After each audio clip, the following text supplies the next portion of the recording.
আজকের গল্প সেনাপতি শঙ্কর, রচনা শ্যামল গঙ্গোপাধ্যায়। এখানে বাতাসের ভিতর সবসময় ভিজে জলের ঝাপটা থাকে। মনে হবে কে যেন ভালো করে বেটে জলের মিহিদানা মিশিয়ে দিয়েছে।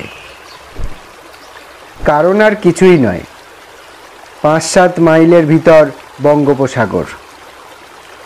পাগলা বাতাসে তার ঢেউয়ের গুঁড়ো সবসময় উড়ে আসছে। আকন্দবাড়ি স্কুলের ক্লাস 5-এ বিভীষণ দাস এমু পাখির কথা বলছিলেন। প্রকৃতি বিজ্ঞানের ক্লাস, বইতে পাখির ছবি, কাছাকাছি ভেটুরিয়া, সাইবাড়ি, ঘোলপুকুর আর আকন্দবাড়ির জনা 30 ছেলে মেয়ে বসে। স্কুল বাড়ির ছাদে টালি, মাটির দেয়াল, মাটির মেঝে, কাঠের বেঞ্চ, জানালায় কোনো শিক নেই। সেই জানালা দিয়ে মেঘ দেখা যায় আকাশের, দেখা যায় পাখি উড়ছে। সেদিকে তাকিয়ে একটি ছেলে আনমনা হয়ে পড়েছিল। নারকেল গাছের মাথার উপর দিয়ে কত উঁচুতে ডানা মেলে শঙ্খচিল ভাসছে। এক দিন রাতে স্বপ্নের ভিতর সেও অমন ভেসে পড়ে। ঘোলপুকুরে গাব গাছের উঁচু ডাল থেকে ঝাঁপ দিচ্ছে বড় দিঘিতে। সিধে জলে না পড়ে সে পাখির মতো ভাসছে। ডানার বদলে 2 হাতে বাতাস কাটে, বাতাস যেন জল। পিছনে 2 পা ঠেলে দিয়ে আরও এগিয়ে যাচ্ছে, উঁচুতে আরও উঁচুতে, অনেকটা ওই শঙ্খচিলদের মতোই। এই শঙ্কর, শঙ্কর! চমকে উঠল ছেলেটি। এতক্ষণ যেন সে ক্লাসের বাইরে শঙ্খচিলদের সঙ্গেই আকাশে উড়ছিল। থতমত খেয়ে উঠে দাঁড়ালো। হ্যাঁ হ্যাঁ মাস্টার মশাই। বিভীষণ দাস প্রায় ভেঙচে উঠলেন। হ্যাঁ হ্যাঁ মাস্টার মশাই, খুব মন পড়াশুনোয়। চোখ কোন দিকে ছিল এতক্ষণ? কি দেখছিলে? শঙ্কর একদম চুপ। স্কুলের সামনে ধান খেতে রোয়া ধান সবে মাথাচাড়া দিয়ে উঠেছে, ঘন সবুজ আর লাইন দিয়ে রোয়া। তার উপর এইমাত্র একখানা মেঘের ছায়া পড়ল। ছায়া সরে যাচ্ছে আর সেখানে রোদ এসে ঢুকছে। বিভীষণ দাস চটে গিয়ে বললেন, কি দেখছিলে বাইরে? শঙ্কর ঘাবড়ে গেল। শঙ্খচিল মাস্টার মশাই, আকাশে। ও শঙ্খচিল, আমি কি পড়াচ্ছি বলো তো? এমু কথাটা একবার তার কানে ঢুকেছিল। শঙ্কর তাই বুক ঠুকে বলেছিল, এমু পাখি মাস্টার মশাই। এমু পাখি দেখেছো কখনো? হ্যাঁ মশাই। এদিকে সবাই মাস্টার মশাই কথাটা তাড়াতাড়িতে বলে মাসাই। কোথায় দেখলে? ঘোলপুকুরে বড় দিঘির পাড়ে সবেদা গাছের ডালে এসে বসেছিল। সবেদা গাছের ডালে এসে বসেছিল? কেমন দেখতে সে এমু পাখি? শঙ্কর বুঝল কোথাও একটা বড় ভুল হয়ে যাচ্ছে। তাই মাসাইয়ের কথায় ঠাট্টার সুর। খুব গাঢ় ছাই রঙের মাসাই, বাজ পাখির মতো বড়, চওড়া বুক, উড়ে গেলে ডানায় বাতাস কাটার শব্দ হয় জোরে। এমনই অন্য পাখিরা তখন ভয়ে সরে যায়। ভয়ে সরে যায়? বলি, এটা কি 55 অপেরা পেয়েছো? বানিয়ে বানিয়ে যে পাঠ বলে যাচ্ছ খুব। সারা ক্লাস হাসিতে ফেটে পড়ল। বিভীষণ দাস কড়া মাস্টার মশাই গম্ভীর গলায় বললেন, এমু পাখির বাসস্থান আন্ডিজ পর্বতমালায়। 3 বছরে একবার মোটে 2টো করে বড় বড় ডিম পাড়ে। সে কোন দুঃখে অত দূরদেশ থেকে ঘোলপুকুরে বড়দিঘির পাড়ে সবেদা গাছের ডালে এসে বসবে? হ্যাঁ, আর এমু হলো গিয়ে দৌড়বাজ পাখি, খুব দৌড়ায়, উঠতেই পারে না। ঘোলপুকুরে তুমি এমু পেলে কোত্থেকে বলো? বলতেই হবে। শঙ্কর মুষড়ে পড়ল, কিন্তু তার মনে হচ্ছে সে দেখেছে। ক্লাস শুদ্ধ সবাই ফিক ফিক করে হাসছে। কোথায় দেখেছে? দেখে থাকতেও পারে, তবে কি প্রকৃতি বিজ্ঞান বইয়ের ছবিতে দেখলো? না, তাহলে সাহস করে বলল, বলবো মাস্টাই? বলো। তাহলে স্বপ্নে একদিন দেখেছি মাস্টাই, বেশ বড় সাইজের পাখি। সারা ক্লাস হাসিতে ফেটে পড়ল। হাসি থামাতে বিভীষণ দাস বললেন, স্বপ্নে দেখেছো? হ্যাঁ মাস্টাই, নইলে আর কোথায় দেখব? আপনি তো বললেন এমু পাখি থাকে আন্ডিজ পাহাড়ে। সে পাহাড় কোথায় আমি জানি না।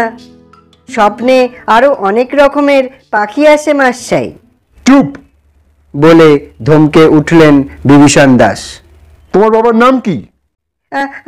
আগে অভিমন্যু সেনাপতি। তাকে আসতে বলবে কাল, আমি কথা বলবো। বাবা তো আসতে পারবে না মাস্টাই। কেন? বাবার খুব অসুখ। এমন সময় সেকেন্ড বেঞ্চ থেকে সমীরকান্ত দীক্ষিত উঠে দাঁড়িয়ে হাসি চাপতে চাপতে বলল, ওর খুব পেট গরম মাস্টাই, তাই রোজ স্বপ্ন দেখে। বইয়ের পাতা উল্টাতে উল্টাতে বিভীষণ দাস জানতে চাইলেন, পেট গরম কেন?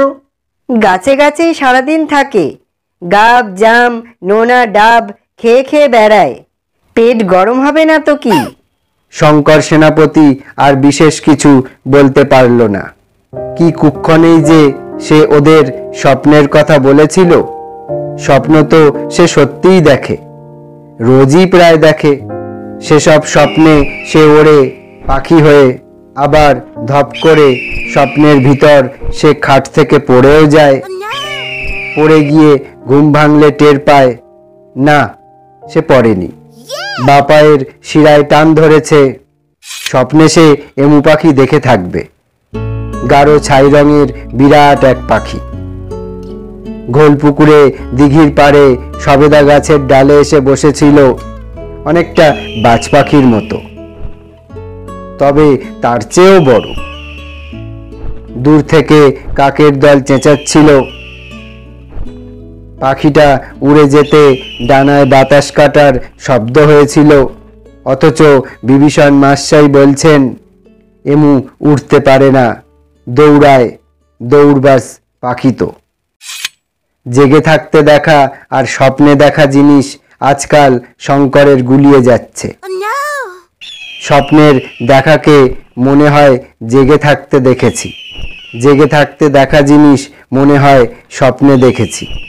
হঠাৎ বিভীষণ মাস্টাই চিৎকার করে বললেন, দাঁড়িয়ে আছো কেন? বসো। সঙ্গে সঙ্গে শঙ্কর বসে পড়ল। সে তার স্বপ্নের কথা আর কাউকে কখনো বলবে না। বিশ্বাস করে বলার ফল তো এই, স্বপ্নে সে অনেক কিছু জানতে পেরেছে। যেমন স্বপ্নের বাতাসের রং নীলচে, বাড়ি ঘরদোর খয়েরি রঙের। স্বপ্নে ধাক্কা খেলে কিংবা গুঁতো খেলে কোনো ব্যথাই লাগে না, অনেকটা যেন ঘোলপুকুরে বড় দিঘিতে ডুব দিয়ে মাটি তোলার পর ভেসে ওঠার মতো, আপোষে ভুস করে ভেসে ওঠা। জলের নিচে পোতা বাঁশে গা ঘষে গেলেও টের পাওয়া যায় না। বিভীষণ মাস্টার মশাই বলেছিলেন, পাখি দেখার সময় যখন মাঠে বা বাগানে ঘুরবে তখন খুব সাবধানে পা টিপে টিপে চলবে, যেন পায়ের শব্দ না হয়। জামা কাপড়ের রং শুকনো পাতার রং বা জলপাই রঙের হলে ভালো, এই রং গাছের পাতার সঙ্গে মিশে থাকে। বেগুনি রঙের জামা পরলেও ভালো, পাখিরা বেগুনি রং দেখতে পায় না। তন্ময় হয়ে শুনছিল শঙ্কর। হঠাৎ মাস্টার মশাই তার দিকে তাকিয়ে বললেন, শঙ্কর সেনাপতি। হ্যাঁ মাস্টাই। বলে তড়িঘড়ি উঠে দাঁড়ালো শঙ্কর। তুমি তো গাছে গাছে ঘোরো। একগাল হেসে ফেলল শঙ্কর। তা মাস্টাই। তুমি তো অনেক রকম পাখি দেখো, তাদের কথা বলতে পারো? বিভীষণ মাস্টাই যে তাকে এমন একটা কথা বলবেন তা ভাবতে পারেনি শঙ্কর। সে লজ্জার সঙ্গে বলল, মাছরাঙা, আর হাঁড়ি চাচা, ডৌখোল, পানকৌড়ি, তিতির মাস্টাই।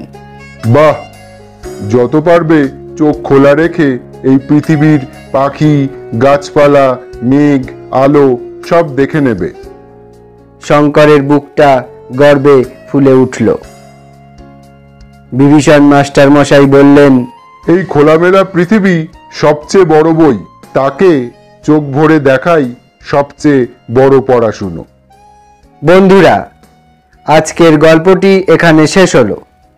গল্পটি শুনে ভালো লাগলে ভিডিওটিতে একটি লাইক, শেয়ার এবং কমেন্ট করে দেবে। এরকম গল্প শুনতে গল্প বুবাই চ্যানেলটি সাবস্ক্রাইব করে অল বাটনে ক্লিক করতে ভুলবে না। ধন্যবাদ।